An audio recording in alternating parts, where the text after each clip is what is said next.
നന്നായിട്ടൊന്ന് മിക്സ് ചെയ്യാം. ഒരുപാട് സംഭവങ്ങൾ ഇട്ടിട്ടുണ്ട്, എല്ലാം എല്ലായിടത്തും എത്തണം. അതിന് വേണ്ടിയിട്ട് നന്നായിട്ട് മിക്സ് ചെയ്യാം. ഹായ് ഫ്രണ്ട്സ്, മാസ്റ്റർ പീസ് വ്ലോഗിൻ്റെ മറ്റു വീഡിയോയിലേക്ക് നിങ്ങൾക്ക് എല്ലാവർക്കും സ്വാഗതം. നമ്മളിപ്പോൾ റമളാൻ നോമ്പ് കാലത്താണ് അല്ലേ. അപ്പം നോമ്പ് സ്പെഷ്യലായിട്ട് നമ്മളിന്ന് വീഡിയോ ചെയ്യാൻ പോകുന്നത്, കഴിഞ്ഞ നോമ്പിനൊക്കെ ഇഷ്ടംപോലെ ഫുഡ് റെസിപ്പീസ് നമ്മൾ ഉണ്ടാക്കിയിരുന്നു. പക്ഷേ ഈ ഒരു നോമ്പ് നമ്മൾ ചെയ്യാൻ പോകുന്നത് പ്രശസ്തമായിട്ടുള്ള ഹോട്ടലുകളിലുള്ള സംഭവങ്ങൾ എങ്ങനെ ഉണ്ടാക്കാൻ നോക്കാം. ഇങ്ങനെ നമ്മൾ വീട്ടിൽ നിന്നൊക്കെ എന്തുണ്ടാക്കി കഴിഞ്ഞാലും ഹോട്ടലിൽ നിന്ന് നമ്മൾ വാങ്ങാറുണ്ട്, പക്ഷെ അതിന് വേറൊരു ടേസ്റ്റാണ്. അപ്പോൾ ആ ഒരു ടേസ്റ്റ് എന്താണെന്ന് അറിയാൻ വേണ്ടിയിട്ട് നമ്മൾ വന്നിരിക്കുന്നത് എമറാൾഡ് ഫുഡ് കോർട്ടിലാണ്. നമ്മുടെ നാട്ടിൽ തന്നെ കേട്ടോ, അതായത് കടുങ്ങല്ലൂർ, അരീക്കോട് കടുങ്ങല്ലൂർ. നമ്മളൊക്കെ ഭക്ഷണം കഴിക്കാം, അതായത് വീട്ടിലൊന്നും പോയിട്ടില്ലെങ്കിൽ ഇവിടെയൊക്കെ സാധാരണ ഉച്ചക്കൊക്കെ വരല്. ഇന്നത്തെ റെസിപ്പി എന്താണെന്ന് വെച്ചാൽ നമ്മൾ പഴംപൊരി ഉണ്ടാക്കാൻ നോക്കുക അല്ലേ. പഴംപൊരി എങ്ങനെ ഉണ്ടാക്കുന്നു, അതുപോലെ തന്നെ നമ്മൾ വീട്ടിലൊക്കെ ഉണ്ടാക്കുമ്പോൾ സാധാരണ എന്താ പറയുക, സാധാരണ ഉണ്ടാക്കുന്ന സമയത്ത് അത് അത്ര ഒരു പയം എന്തോ ഒരു സാധനം ചിലപ്പോൾ അങ്ങനെ, അതായത് ഒരു ദിവസം നന്നായി കഴിഞ്ഞാൽ പിറ്റേ ദിവസം നന്നാവില്ല. പക്ഷെ ഹോട്ടലിലത്തെ അങ്ങനെയല്ല, ഡെയിലി നന്നാവും. എങ്ങനെയായാലും അത് പെർഫെക്റ്റ് ആയിരുന്നു. അപ്പോൾ അതെങ്ങനെ സീക്രട്ട് ഉണ്ടാവും, ആ സീക്രട്ട് നമ്മൾ ഉണ്ടാക്കുന്നതെന്ന് നോക്കാൻ പോവാണ്. അപ്പോൾ മാസ്റ്റർ പീസ് വ്ലോഗ് എന്ന് പറയുന്ന ഒരു ചാനൽ സബ്സ്ക്രൈബ് ചെയ്യാത്ത സബ്സ്ക്രൈബ് ചെയ്ത്, അതുപോലെ തന്നെ എന്താ പറയുക, ഗീവ് അവേയിൽ എല്ലാവരും പങ്കെടുക്കാൻ വേണ്ടി കമന്റ് ചെയ്യുക. എല്ലാ വീഡിയോക്കും 1 മില്യൺ സബ്സ്ക്രൈബേഴ്സ് ആകുമ്പോൾ നിങ്ങൾക്കായിട്ട് നൽകുന്നത് ഇപ്പോൾ റെഫ്രിജറേറ്റർ ആട്ടോ. അപ്പോൾ എല്ലാവരും കമന്റ് ചെയ്യുക. അപ്പോൾ നമുക്ക് എമറാൾഡ് ഫുഡ് കോർട്ടിൻ്റെ ഉള്ളിലെ കാഴ്ച കിട്ടാം. അപ്പോൾ നമ്മുടെ ഹോട്ടലിൽ ലോക്കാട്ടോ, അതായത് വൈകുന്നേരം മാത്രമേ ഫുഡ് ഉണ്ടാവുള്ളൂ. അപ്പോൾ ഇതാണ് നമ്മുടെ സേഫ്, ഇതിൻ്റെ ഓണറാട്ടോ. അപ്പോൾ നമ്മൾ കുറച്ച് നേരത്തിന് ഹോട്ടലിൽ നമ്മൾ എടുക്കുകയാണ് ഫുഡ് കുക്ക് ചെയ്യാൻ വേണ്ടിയിട്ട്. അടിപൊളിയാണ്. നമ്മൾ നേരത്തെ പറഞ്ഞ പോലെ തന്നെ നമ്മുടെ വീട്ടിലൊക്കെ ഉണ്ടാക്കുമ്പോൾ എങ്ങനെയായാലും പഴംപൊരി കറക്റ്റ് ആയിട്ട് ആവില്ല. നിങ്ങൾ എന്തുണ്ടാക്കി കഴിഞ്ഞാൽ ഒരേ മാതിരിയല്ല ഉണ്ടാവാറ്. ആ ഒരു സീക്രട്ട് കാണാൻ വേണ്ടിയിട്ടാണ്. അപ്പോൾ ആ വലിയൊരു പാത്രത്തിലുണ്ട്, അത്യാവശ്യം കൂടുതൽ തന്നെ ഉണ്ടാക്കാം കേട്ടോ. അദ്രഹ്മാനൊക്കെയാണ് ഇവിടുത്തെ ജോലിക്കാരൻ. അപ്പോൾ എന്താ പറയുക, കോഴിമുട്ട ആദ്യം തന്നെ ഒഴിച്ചു കൊടുക്കുക അല്ലേ. എത്ര വേണം? ഒരു കോഴിമുട്ട. എത്രയാണ് ഉണ്ടാക്കുന്ന ക്വാണ്ടിറ്റി ഒരു കോഴിമുട്ടക്ക്? 15 കിലോ വരെ നമ്മൾ ഉണ്ടാക്കാറുണ്ട്. അതിലേക്കാണ് ഒരു കോഴിമുട്ട. അതാണ് ഫസ്റ്റത്തെ സീക്രട്ട് കേട്ടോ. അതിനുശേഷം നമ്മൾ പഞ്ചസാരയും അതുപോലെ തന്നെ ഏലക്കായും പൊടിച്ചത്, അത് ഒരു ചെറിയൊരു ജാറിൽ. ഓക്കെ, അത് ഇട്ട് കൊടുക്കുക. അടുത്തതായിട്ട് നമ്മൾ ഇതിലേക്ക് വെള്ളം ഒഴിച്ചു കൊടുക്കാൻ പോവാണ്. എത്ര ഒഴിച്ചിട്ടുണ്ടാവും വെള്ളം? 2 ലിറ്റർ ഒഴിച്ചിട്ടുണ്ടാവും. 2 ലിറ്റർ ഒഴിച്ചിട്ടുണ്ടാവും. ഇനി നമ്മൾ കുറച്ച് കളർ ആഡ് ചെയ്യാണ്. ഫുഡ് കളർ കേട്ടോ. ഫുഡ് കളർ കുറച്ച് ആഡ് ചെയ്യാം.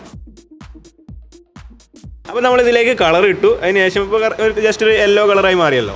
അപ്പോൾ ഇനി നമ്മൾ ഇതിലേക്ക് പഞ്ചസാര ഇട്ട് കൊടുക്കാൻ പോവാണ്. പഞ്ചസാര 2 കിലോ. പഞ്ചസാര നമ്മൾ ഒരു 2 കിലോ പഞ്ചസാര ഇതിലേക്ക് ഇട്ട് കൊടുക്കും. 4 കിലോ മൈദ. അപ്പം നമ്മൾ ഒരു 4 കിലോ മൈദയും കൂടി ഇതിലേക്ക് ഇടുകയാണ്. ക്വാണ്ടിറ്റി ഒക്കെ നിങ്ങൾക്ക് അനുസരിച്ച് ഉണ്ടാക്കാം കേട്ടോ. നിങ്ങൾ വീട്ടിലുണ്ടാക്കുന്ന സമയത്ത് ഉണ്ടാക്കുകയാണെങ്കിൽ. അപ്പോൾ ഇതിൻ്റെ ഒരു എന്താ പറയുക, ആ ഒരു രീതി മാത്രം നമ്മൾ മനസ്സിലാക്കി എടുക്കുകയാണ്. അപ്പോൾ അതാ മൈദ ഇട്ട് കൊടുത്തു. 4 കിലോ മൈദ ഇട്ട് കൊടുത്തിരിക്കുകയാണ്. പത്തിരിപ്പൊടി. അതിന് വേണ്ടിയിട്ട് പത്തിരിപ്പൊടി കുറച്ച് ടൈറ്റ് ഇട്ടാൻ വേണ്ടിയിട്ട്, പഴംപൊരി കുഴഞ്ഞു പോകും അല്ലെങ്കിൽ. അതെ, നമ്മൾ പഴംപൊരി പക്കങ്ങോട്ട് സോഫ്റ്റ് ആയിട്ട് കൂടുതലായിട്ട് കുഴഞ്ഞു പോകില്ല. അതില്ലാതെക്കാൻ വേണ്ടിയിട്ടാണ് പത്തിരിപ്പൊടി സാധാ അരിപ്പൊടി കുറച്ച് ആഡ് ചെയ്യുക. ഒരു അര കിലോ ഇട്ടു. ഒരു 1/2 കിലോ പത്തിരിപ്പൊടി ഇട്ട് കൊടുക്കാം, അതായത് അരിപ്പൊടി ഇട്ടോ. മിക്സ് ചെയ്യാം. അതിന് ശേഷം നന്നായിട്ടൊന്ന് മിക്സ് ചെയ്യാം. അപ്പോൾ നമ്മൾ ഇതിലേക്ക് ഇട്ട എല്ലാ സംഭവങ്ങളും കൂടിയിട്ട് നന്നായിട്ട് മിക്സ് ചെയ്യാം. അത് നമ്മൾ ജസ്റ്റ് ഒന്ന് മനസ്സിലാക്കി വെക്കുക. അതായത് ഇത് ലാസ്റ്റ് വരുന്ന ആ ഒരു തിക്നെസ് കറക്റ്റായിട്ട് നമുക്ക് കാണാം. അതായത് എന്തെങ്കിലും കുറവുണ്ടെങ്കിൽ, മൈദയ്ക്ക് കുറച്ച് കുറവുണ്ടെങ്കിൽ കുറച്ചുകൂടി ഇട്ട് കൊടുക്കുക. അതുപോലെ കളറൊക്കെ ആഡ് ചെയ്യണമെങ്കിൽ അതും കുറച്ചും കൂടി ആഡ് ചെയ്യാം.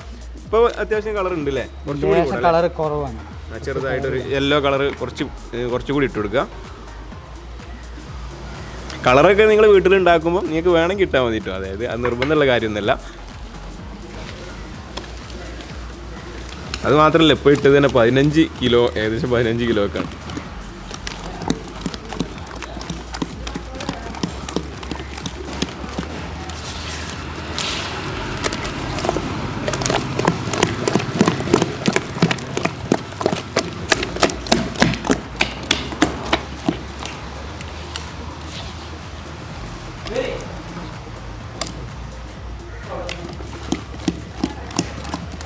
അപ്പോൾ അടുത്തതായിട്ട് നമ്മൾ കുറച്ച് അപ്പക്കാരം, അതായത് ബേക്കിംഗ് സോഡ ഇതിലേക്ക് ഇട്ട് കൊടുക്കുക. അതിന് ശേഷം നന്നായിട്ടൊന്ന് മിക്സ് ചെയ്യാം. നല്ലോണം പറഞ്ഞു കഴിഞ്ഞാൽ നല്ലോണം മിക്സ് ചെയ്യാം കേട്ടോ.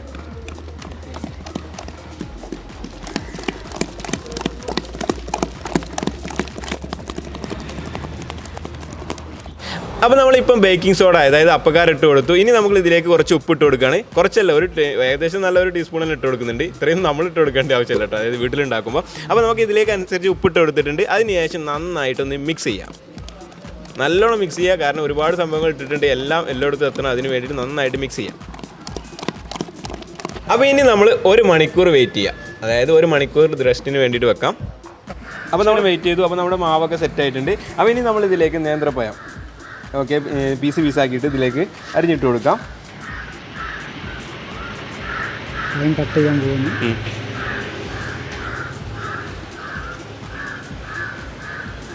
ഇതുപോലെ കട്ട് ചെയ്തിട്ട് ഇട്ട് കൊടുക്കുക.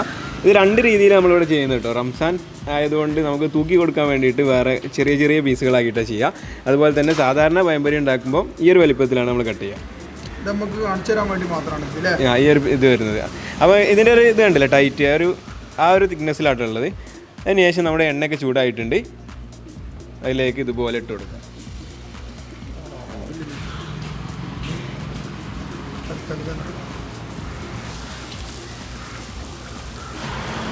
അപ്പോൾ ഓക്കെ, നമ്മൾ ഒരു പഴം ഫുള്ളായിട്ട് നമ്മൾ ഇതിലേക്ക് ഇട്ടിട്ടുണ്ട്. 4 പഴം എടുത്തതിന് ശേഷം അതിൽ 1 പഴം എടുത്തപ്പോൾ 4 പീസ് നമ്മൾ ഉണ്ടാക്കി കേട്ടോ. അപ്പം തന്നെ മറിച്ചിട്ട് കൊടുക്കുക അല്ലേ? അങ്ങനെ മറിച്ചിട്ട് കൊടുക്കാം, വേഗം വേണ്ടിയിട്ട്. ഒരു പുറം വന്നിട്ട് മറ്റേ പുറം വേഗം വേണ്ടി മറിച്ചിട്ട് കൊടുക്കാം. ഓക്കെ, നല്ല ചൂടായോണ്ട് കേട്ടോ ഇപ്പം തന്നെ മറിച്ചിട്ട് കൊടുക്കണേ. മലയാളി വന്നിട്ടുണ്ട്. ഒരു 10 കിലോൻ്റെ പഴം ഇപ്പം നമ്മൾ ചെറിയൊരു മാറ്റം വരുന്നില്ല. സാധാരണ പഴംപൊരി ഉണ്ടാക്കണ പോലെ ഉണ്ടാക്കണമെന്ന് ഫുള്ള്. ക്ഷീണം ചെയ്യും. അതായത് ഇതിങ്ങനെ തൂക്കി കൊടുക്കാൻ പറ്റിയാണ് നമ്മൾ സാധാരണ വിൽപ്പന നടത്തല്. കിലോന് ചെറിയ പീസാക്കിയിട്ട് പഴം ചെറിയ പീസാക്കിയിട്ടാണ് നമ്മൾ ചെയ്യാറ്. അതിന് പേടിച്ചൊന്നും വേണം, ഞങ്ങൾ 4 മാത്രം നമ്മളെ സബ്സ്ക്രൈബേഴ്സിന് വേണ്ടിയിട്ട് പഴംപൊരിയുടെ ആ രീതിയിൽ ഉണ്ടാക്കുകയാണ്. അതിനുശേഷം ബാക്കി ഫുള്ള് നമ്മൾ ചെറിയ ചെറിയ പീസുകളാക്കിയിട്ട്. അപ്പോൾ കണ്ടോ ആ ഒരു പഴം ഒക്കെ എന്താ ആ ഒരു റൗണ്ട് ഷേപ്പിൽ തന്നെ ആയി വന്നിട്ടുണ്ട് കേട്ടോ, ഒരു റോള് പോലെ. അപ്പം ഇനി കുറച്ച് നേരം ഒന്ന് ഇതേപോലെ അങ്ങോട്ടും ഇങ്ങോട്ടൊക്കെ മറിച്ചിട്ട് കളിക്കാം അല്ലേ?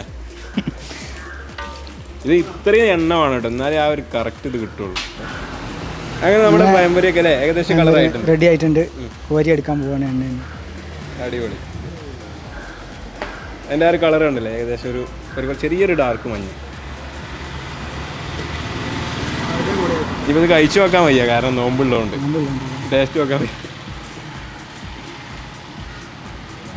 ഈ കാണുന്നത് നമ്മൾ റംസാൻ ഈ ഒരു ടൈമിൽ ഇവിടെ പഴംപൊരി വിൽക്കുന്നതാണ്. അതായത് തൂക്കിയിട്ടാണ് പഴംപൊരിയൊക്കെ കൊടുക്കാറുള്ളത്. അപ്പോൾ അതിന് വേണ്ടിയിട്ട് ഇതുപോലെ ചെറിയ ചെറിയ പീസുകളാക്കി കട്ട് ചെയ്യുക. അതായത് സാധാരണ ചെയ്യുന്നത് പോലെ വലിയ പീസായിട്ടല്ല, ഒരു പഴത്തിൽ നിന്ന് തന്നെ ഏകദേശം 10-15 പീസിലെ ഇതേപോലെ എടുത്ത് കട്ട് ചെയ്യുക. അതിനുശേഷം അതിപ്പോൾ നമ്മൾ ചെയ്ത പോലെ തന്നെ ആ മാവിൽ മുക്കിയിട്ട് പൊരിച്ചെടുക്കുകയാണ് ചെയ്യുന്നത് കേട്ടോ. തൂക്കും സുഖമാണല്ലേ? അതായത് സാധാരണ വെക്കാൻ വേണ്ടി വലുതാണ്. അപ്പോൾ ഇത് നോമ്പിനാകുമ്പോൾ സ്പെഷ്യലായിട്ട് ഇങ്ങനെ ചെറുതാക്കി തൂക്കി വെക്കാൻ വേണ്ടി നമ്മൾ ഉണ്ടാക്കി കൊടുക്കാൻ. ഓക്കെ,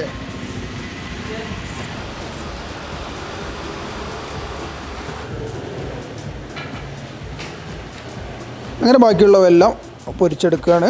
അപ്പോൾ ആ സംഭവം പൊരിഞ്ഞു വന്നിട്ടുണ്ട്.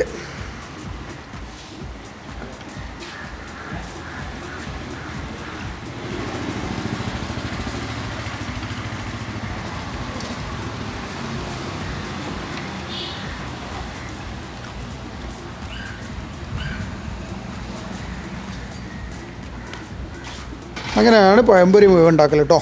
അപ്പോൾ ഹോട്ടലുകളിലെ പഴംപൊരി എങ്ങനെ ഉണ്ടാക്കാമെന്നുള്ളത് നിങ്ങൾക്ക് മനസ്സിലാക്കുകയാണെന്ന് വിചാരിക്കുന്നുണ്ട്. ഓക്കെ, അപ്പോൾ നമ്മൾ ഇന്നത്തെ വിഭവം എന്ന് പറഞ്ഞു കഴിഞ്ഞാൽ പഴംപൊരി ആയിരുന്നു. അപ്പോൾ അതൊക്കെ ഉണ്ടാക്കിയിട്ട് അടിപൊളിയായി. നമുക്ക് അതുപോലെ തന്നെ മുതലാളി സൈഫൊക്കെ ഉണ്ട്. സംഭവം ഏതായാലും കിടലിനായിട്ടുണ്ട്, പൊളിച്ചടക്കിയിട്ടുണ്ട്. സംഭവം എന്താ പറയുക, നമ്മൾ നേരത്തെ പറഞ്ഞ പോലെ തന്നെ പഴംപൊരി സാധാരണ ഉണ്ടാക്കാവുന്ന ആ രീതിയിൽ നീളത്തിൽ കട്ട് ചെയ്തുകൊണ്ടുള്ളത് ആദ്യം കാണിച്ചു. രണ്ടാമത് ഇവിടെ സാധാരണ വെക്കുന്ന രീതിയിൽ പറഞ്ഞു കേട്ടോ. ഇന്നത്തെ വീഡിയോ ഇഷ്ടപ്പെട്ട് കാണുമെന്ന് വിചാരിക്കുന്നുണ്ട്. ഷെയർ ചെയ്യുക, ലൈക്ക് ചെയ്യുക. അതുപോലെ തന്നെ നമ്മൾ അദ്രമക്കും വളരെ നന്ദി. സ്ക്രീനിൽ നോക്കി പണിൻ്റെ ഇടയിലാണ്ടോ.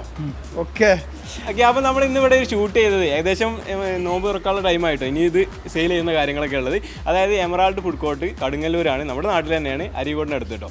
ശരി, അപ്പോൾ നല്ലൊരു കിട്ടുന്ന വീഡിയോ ആയിട്ട് വീണ്ടും കാണാം. ബൈ.